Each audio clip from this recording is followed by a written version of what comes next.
everyone.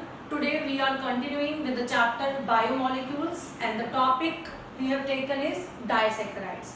Monosaccharides we have done in our last video. So today we are taking disaccharides. So beta ji, what are disaccharides? Disaccharides are the carbohydrates. Disaccharides are the saccharides which give 2 units of monosaccharides on hydrolysis, which gives 2 units of monosaccharides on hydrolysis. So beta ji, we have learnt 3 examples of disaccharides: sucrose, maltose and lactose. So we will discuss these 3 examples one by one. First we have taken sucrose beta ji. As we all know that the formula of sucrose is C12H22O11. After hydrolysis we know that sucrose after hydrolysis in presence of the enzyme invertase it gives equimolar of glucose and fructose. ठीक है बेटा जी, sucrose का अगर हम hydrolysis कर देते हैं invertase enzyme के प्रेजेंस में तो हमें ग्लूकोज और फ्रक्टोज दो ये हमें कंपाउंड्स मिलते हैं, इक्विमोलर मिलते हैं, इक्वल नंबर ऑफ मोल्स में मिलते हैं बेटा जी. ठीक है, तो हमें ये तो पता चल गया कि सुक्रोज का हाइड्रोलिसिस करने पर हमें ग्लूकोज और फ्रक्टोज मिलते हैं. तो बिल्कुल उसी तरीके से जब हम ग्लूकोज और फ्रक्टोज को जोड़ देंगे, ठीक है, ग्लूकोज और फ्रक्टोज को जोड़ देंगे और उसमें से वाटर रिमूव कर देंगे तो हमें मिल जाएगा बेटा जी सुक्रोज. इस इक्वेशन को देखिए, इसमें क्या है, सुक्रोज में वाटर ऐड करने पर ग्लूकोज और फ्रक्टोज हमें मिल रहा है. हम क्या करेंगे, ग्लूकोज और फ्रक्टोज का स्ट्रक्चर लेंगे, उसमें से वाटर रिमूव कर देंगे, हमें सुक्रोज का स्ट्रक्चर मिल जाएगा. हमने लास्ट वीडियो में बेटा जी ग्लूकोज और फ्रक्टोज के स्ट्रक्चर्स किए थे. अब उनकी हेल्प से हम सुक्रोज का स्ट्रक्चर आज लर्न करेंगे बेटा जी. हमने सबसे पहले हमें ये याद रखना होगा कि ग्लूकोज जो मिलता है यहाँ पर बेटा जी वो कौन सा मिलता है, अल्फा डी पॉजिटिव ग्लूकोज. ये हमें याद करना होगा कि ग्लूकोज जो यहाँ पर एनोमर मिलता है वो एनोमर है अल्फा और जो फ्रक्टोज का जो एनोमर मिलता है वो बीटा. ये पहले हमें लर्न करना होगा कि इसका अल्फा और इसका बीटा मिलता है. ठीक है बेटा जी. अब मैंने ऊपर जो बनाया हुआ है बेटा जी ये है अल्फा डी पॉजिटिव ग्लूकोज. ये हमने लास्ट वीडियो में सीखा था कैसे बनाना है. और जो मैंने यहाँ नीचे बनाया हुआ है वो मैंने बीटा डी नेगेटिव फ्रक्टोज का स्ट्रक्चर बनाया है जो कि हमने लास्ट वीडियो में पढ़ा था कैसे बनाना है. ठीक है बेटा जी. अब मैं ग्लूकोज और फ्रक्टोज को अगर ऐड कर दूं, ठीक है, ऐड करके इनमें से वाटर रिमूव कर दूं तो बेटा जी मेरा सुक्रोज का स्ट्रक्चर मुझे मिल जाता है. ठीक है, अब देखिए किस तरीके से मैं इसमें से वाटर रिमूव करूंगी. देखिए ये है मेरा कार्बन 1 बेटा जी. ठीक है, ये कार्बन 1 है मेरा ग्लूकोज का. ठीक है, और ये वाला कौन सा कार्बन है, आपको मैंने उस दिन याद कराया था कि ग्लूकोज का जो एनोमेरिक कार्बन होता है वो कार्बन 1 होता है और फ्रक्टोज का जो एनोमेरिक कार्बन होता है वो कार्बन 2 होता है. बिल्कुल यही याद रखना है कि हमने glucose alpha D positive glucose का कार्बन 1 और बीटा डी नेगेटिव फ्रक्टोज का कार्बन 2 के बीच में हमने वाटर रिमूव करवाना है. ठीक है, इन दोनों को देखिए बेटा जी, ये है कार्बन 1, दिस इज कार्बन 1. ठीक है, और ये क्या है बेटा जी, कार्बन 2. ये हमें याद रखना है, कार्बन 1 और कार्बन 2 को इस तरीके से रखेंगे हम जो इजीली से वाटर रिमूव कर पाए. ठीक है बेटा जी, ये OH है, ये OH है, इन दो OH में से मैं H2O निकाल दूंगी, रह जाएगा O.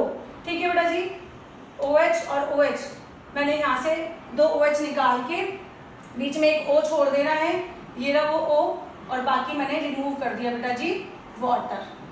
ठीक है बेटा जी, तो इस लिंकेज को बोलते हैं ग्लाइकोसिडिक लिंकेज. इस लिंकेज को क्या बोलते हैं बेटा जी, glycosidic linkage. Linkage is this linkage is called glycosidic linkage and this structure by adding glucose and fructose by the removal of water molecule, this structure is known as sucrose. ठीक है बेटा जी, तो ये आपको समझ में आ गया होगा कि पहले मैंने ग्लूकोज का स्ट्रक्चर लिया, फिर मैंने फ्रक्टोज का स्ट्रक्चर लिया. हमने कार्बन 1 और कार्बन 2 को इस तरीके से रखना है जो वाटर रिमूव करवा दे. वाटर रिमूव कराने के बाद अभी जो स्ट्रक्चर मिला है ये बेटा जी सुक्रोज का स्ट्रक्चर है. ठीक है, और ये जो लिंकेज होती है बेटा जी ये oxide linkage, this linkage is called glycosidic linkage. हमने यहाँ पर ग्लाइकोसिडिक लिंकेज को डिफाइन किया है बेटा जी.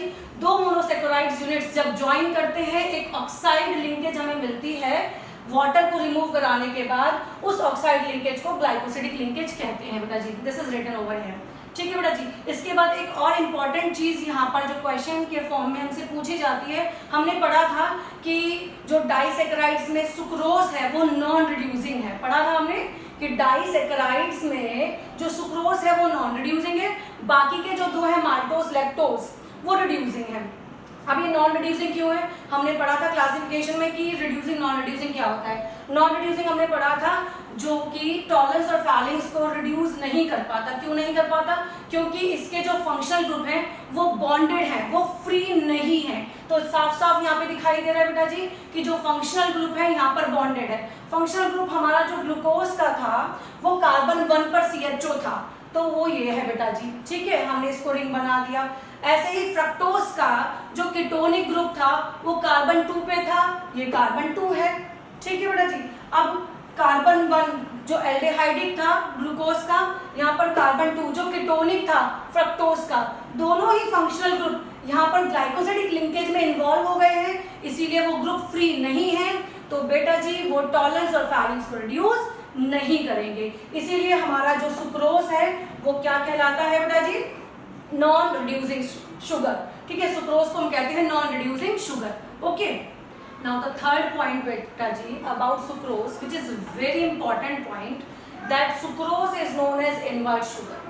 सुक्रोज को इनवर्ट शुगर कहते हैं बेटा जी। ये थर्ड पॉइंट है, अभी हमने 2 पॉइंट पढ़े थे, उसके बाद ये थर्ड पॉइंट है, ये बहुत इंपॉर्टेंट है। सुक्रोज को इनवर्ट शुगर क्यों कहते हैं बेटा जी? एग्जाम्स में क्वेश्चन आता है सुक्रोज को इनवर्ट शुगर क्यों कहते हैं। मैं आपको बता दूं कि सुक्रोज, जैसे कि हमने पढ़ा था कि हमारा ग्लूकोज जो है वो डेक्स्ट्रो रोटेटरी होता है, फ्रक्टोज लीवो रोटेटरी होता है, बिल्कुल इसी तरीके से सुक्रोज की जो रोटेशन होती है बेटा जी वो डेक्स्ट्रो रोटेटरी होती है। ठीक है, तो सुक्रोज डेक्स्ट्रो रोटेटरी होता है बेटा जी, डेक्स्ट्रो रोटेटरी। लेकिन जब हम इसका हाइड्रोलिसिस करते हैं तो हमें डेक्स्ट्रो रोटेटरी ग्लूकोज मिलता है और लीवो रोटेटरी फ्रक्टोज मिलता है। ठीक है, ये सब लिखा हुआ है यहाँ पे कि हाइड्रोलिसिस करने पर पहले तो ग्लूकोज सुक्रोज हाइड्रोलिसिस से पहले क्या था बेटा जी? डेक्स्ट्रो रोटेटरी था, लेकिन हाइड्रोलिसिस के बाद इसने 2 प्रोडक्ट दिए। ठीक है, जिसमें से ग्लूकोज डेक्स्ट्रो है और फ्रक्टोज लीवो है, और बेटा जी उसमें से फ्रक्टोज की जो लीवो रोटेशन है वो ग्लूकोज की डेक्स्ट्रो रोटेशन से ज्यादा है। ये आप लिखा हुआ है कि ये जो लीवो रोटेशन है फ्रक्टोज की वो ज्यादा है ग्लूकोज की डेक्स्ट्रो रोटेशन से, इसीलिए अब हमारा मिक्सचर क्या बन चुका है? लीवो रोटेटरी बन चुका है। एक बार फिर से बेटा जी, सुक्रोज जो है पहले डेक्स्ट्रो रोटेटरी था, लेकिन हाइड्रोलिसिस के बाद उसने ये 2 प्रोडक्ट दिए जिसमें से ये डेक्स्ट्रो है और ये लीवो है। इन दोनों में से इसकी लीवो रोटेशन ज्यादा है, तो हमारा मिक्सचर कैसा हो गया? Levo rotatory. यानी sucrose before hydrolysis dextro rotatory था, आफ्टर हाइड्रोलिसिस लीवो रोटेटरी हो चुका है, इसीलिए हम सुक्रोज को इनवर्ट शुगर भी कहते हैं। ठीक है बेटा जी। अब हम इसके बाद लेंगे माल्टोज और लैक्टोज। सेकेंड डाइसैकेराइड बेटा जी we have taken maltose and third one is lactose. ठीक है बेटा, हमने पढ़ा था कि सुक्रोज जो है वो नॉन रिड्यूसिंग है और माल्टोज और लैक्टोज डाइसैकेराइड्स जो हैं वो रिड्यूसिंग है। अब यहाँ पर प्रूव हो जाएगा बेटा जी कि ये रिड्यूसिंग कैसे हैं, स्ट्रक्चर से ही ये समझाया जा सकता है। ठीक है बेटा जी। तो सबसे पहले माल्टोज का हाइड्रोलिसिस करते हैं माल्टेज एंजाइम की प्रेजेंस में, तो बेटा जी हमें मिलता है अल्फा डी ग्लूकोज और दूसरा भी अल्फा डी ग्लूकोज। तो हमें ये याद रखना है सबसे पहले कि माल्टोज का अगर हम हाइड्रोलिसिस करते हैं तो हमें 2 अल्फा डी पॉजिटिव ग्लूकोज मिलते हैं। ठीक है, तो जब हमें माल्टोज बनाना है, माल्टोज का स्ट्रक्चर, तो हम क्या करेंगे? हम 2 अल्फा डी पॉजिटिव ग्लूकोज के स्ट्रक्चर बना लेंगे, उसमें से वाटर को रिमूव कर देंगे तो हमारा माल्टोज का स्ट्रक्चर हमें मिल जाएगा।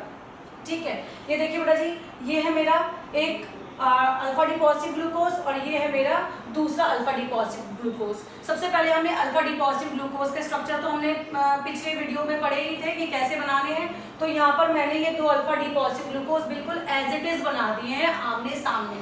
ठीक है, याद रखना कि हम बिल्कुल इसको आमने सामने बना रहे हैं। क्यों बना रहे हैं? क्योंकि कार्बन 1 कार्बन 4 हमें सामने चाहिए, इसका कार्बन 1 और इसका कार्बन 4। ठीक है, ये भी याद रखना बेटा जी कि जो इससे पहले हमने सुक्रोज पढ़ा था उसमें हमने एक ऊपर और एक नीचे रखा था, क्योंकि हमें कार्बन 1 और कार्बन 2 चाहिए थे ग्लाइकोसिडिक लिंकेज के लिए। यहाँ पर कौन सा ग्लाइकोसिडिक लिंकेज बनता है? Carbon 1 carbon 4। ठीक है बेटा जी। अब ये मेरा है अल्फा डी पॉजिटिव ग्लूकोज, बिल्कुल ऐसे ही ये रहा मेरा अल्फा डी पॉजिटिव ग्लूकोज दूसरा। अब इसमें ग्लाइकोसिडिक लिंकेज देखिए बेटा जी कैसे बनती है। हमने ये वाला जो कार्बन है बेटा जी, ये कार्बन 1 है इस वाले अल्फा डी पॉजिटिव ग्लूकोज का, और ये अल्फा डी पॉजिटिव ग्लूकोज दूसरा है जिसमें कार्बन 1 के सामने इसका कार्बन 4 आ रहा है बेटा जी। ये 1 है, ये 2 है, ये 3 है, ये 4 है। ठीक है बेटा जी, तो कार्बन 1 और 4 के बीच में ग्लाइकोसिडिक लिंकेज होने वाली है। कैसे देखो बेटा जी, ये OH ये OH, मैंने क्या करना है इन दो OH को हटा के बीच में O लगा दूंगी, यानी वाटर रिमूव हो जाएगा। ठीक है बेटा जी, ये मैंने OH हटा दिया, ये मैंने OH हटा दिया, मैंने यहाँ से ऐसे लिंकेज लिया, O लगा के बीच में इसको ज्वाइन कर दिया। बेटा जी ये जो लिंकेज दिखाई दे रही है, ये आपको जो लिंकेज दिखाई दे रही है, ये क्या है, ग्लाइकोसिडिक लिंकेज। हमें याद रखना है कि माल्टोज के केस में C1C4 ग्लाइकोसिडिक लिंकेज है, एक का C1 और दूसरे का C4 आमने सामने रखेंगे तो हमें माल्टोज मिल जाएगा। तो ये जो स्ट्रक्चर हमें मिला है बेटा जी, ये माल्टोज का स्ट्रक्चर है।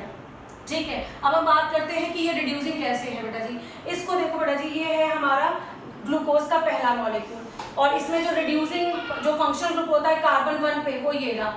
वो कार्बन 1 तो बेटा जी ग्लाइकोसिडिक लिंकेज में इन्वॉल्व हो रहा है, लेकिन इसको देखो बेटा जी, ये जो दूसरा अल्फा डी पॉजिटिव ग्लूकोज है, इसका ग्लाइकोसिडिक लिंकेज में कार्बन 4 यूज हो रहा है। कार्बन 1 जो है ये फ्री है, तो कार्बन 1 फ्री है, तो इसका मतलब जो माल्टोज है वो हमारा रिड्यूसिंग शुगर में आ गया। ठीक है बेटा जी, बिल्कुल इसी तरीके से हम कर रहे हैं लैक्टोज। लैक्टोज को हम मिल्क शुगर भी कहते हैं। ठीक है बेटा जी, लैक्टोज को हम मिल्क शुगर भी कहते हैं क्योंकि ये जो सैकराइड्स है ये मिल्क में मिलता है, इसीलिए लैक्टोज को मिल्क शुगर कहते हैं। ठीक है बेटा जी, अब लैक्टोज का जब हम हाइड्रोलिसिस करते हैं लैक्टेज के प्रेजेंस में, लैक्टोज का जब हम हाइड्रोलिसिस करते हैं लैक्टेज एंजाइम की प्रेजेंस में, तो हमें ये याद रखना है कि हमें जो 2 मोनोसैकेराइड्स मिलते हैं वो कौन कौन से हैं। पहला मिलेगा हमें बीटा डी गैलेक्टोज और दूसरा हमें मिलेगा बीटा डी ग्लूकोज। अब हमें बीटा डी ग्लूकोज का स्ट्रक्चर तो आता है, लेकिन बीटा डी गैलेक्टोज तो हमने पढ़ा ही नहीं, क्योंकि हमने मोनोसैकेराइड्स में क्या क्या पढ़ा था, ग्लूकोज, फ्रक्टोज, ठीक है, इसके स्ट्रक्चर पढ़े थे। बाकी राइबोज और गैलेक्टोज ये भी मोनोसैकेराइड्स है, लेकिन हमने इसके स्ट्रक्चर डिटेल में नहीं पढ़े क्योंकि वो हमारे सिलेबस में अभी वहां नहीं थे। ठीक है बेटा जी, अब बीटा डी गैलेक्टोज का स्ट्रक्चर हम कैसे पढ़ें। बीटा डी गैलेक्टोज का स्ट्रक्चर बिल्कुल बीटा डी ग्लूकोज के जैसा याद रख लेना, बस क्या करना है, कार्बन 4 को पलट देना है। ठीक है बेटा जी, याद रखना कि बीटा डी गैलेक्टोज का स्ट्रक्चर बिल्कुल बीटा डी ग्लूकोज के जैसा होगा, लेकिन क्या करोगे आप, उसको सिर्फ कार्बन 4 को पलट देना। ठीक है बेटा जी, ये मेरा बीटा डी ग्लूकोज है, हमें सबको आता है बीटा डी ग्लूकोज कैसे बनाना है। इसका कार्बन 4, ये कार्बन 1 है, ये कार्बन 2 है, 3 है, 4 है, इस कार्बन 4 को पलट दो, यानी OH ऊपर और H नीचे। ठीक है, तो इस ग्लूकोज से, बीटा डी ग्लूकोज से मुझे मिल जाएगा बीटा डी गैलेक्टोज। तो ठीक है, या तो आप याद रख लो कि बीटा डी गैलेक्टोज का स्ट्रक्चर क्या है, और नहीं तो ये याद रखना बहुत आसान है कि बीटा डी ग्लूकोज के स्ट्रक्चर का कार्बन 4 को आप पलट देंगे तो आपको मिल जाएगा बीटा डी गैलेक्टोज। आपने पहला मॉलिक्यूल रखना है बीटा डी गैलेक्टोज, दूसरा मॉलिक्यूल रखना है बीटा डी ग्लूकोज। इस तरीके से कार्बन 1 और कार्बन 4 सामने आ जाएंगे। गैलेक्टोज का कार्बन 1 और ग्लूकोज का कार्बन 4 आमने सामने आ जाते हैं। ठीक है बेटा जी, अब देखिए ग्लाइकोसिडिक लिंकेज कैसे करनी है। ये रहा OH और ये रहा OH। अब इस OH और इस OH के बीच में हम ग्लाइकोसिडिक लिंकेज करने वाले हैं। कैसे कि ये तो है हमारा गैलेक्टोज का कार्बन 1 और ये ग्लूकोज का कार्बन 4, क्योंकि कार्बन 1 तो यहाँ पर है। ठीक है, अब हम किस तरीके से ग्लाइकोसिडिक लिंकेज फॉर्म करते हैं, दोनों OH हमने हटा दिए, जिसमें से हम वाटर निकालेंगे और यहाँ पर आ जाएगा बेटा जी O। ठीक है, तो ये आपको जो दिखाई दे रहा है ये है ग्लाइकोसिडिक लिंकेज। ठीक है बेटा जी, तो गैलेक्टोज और ग्लूकोज के कार्बन 1 और कार्बन 4 के बीच में बन जाती है ग्लाइकोसिडिक लिंकेज। ठीक है बेटा जी, तो ये हो गया हमारा लैक्टोज। ठीक है बेटा जी, इसके बाद हम करते हैं पॉलीसैकेराइड्स। ठीक है बेटा जी,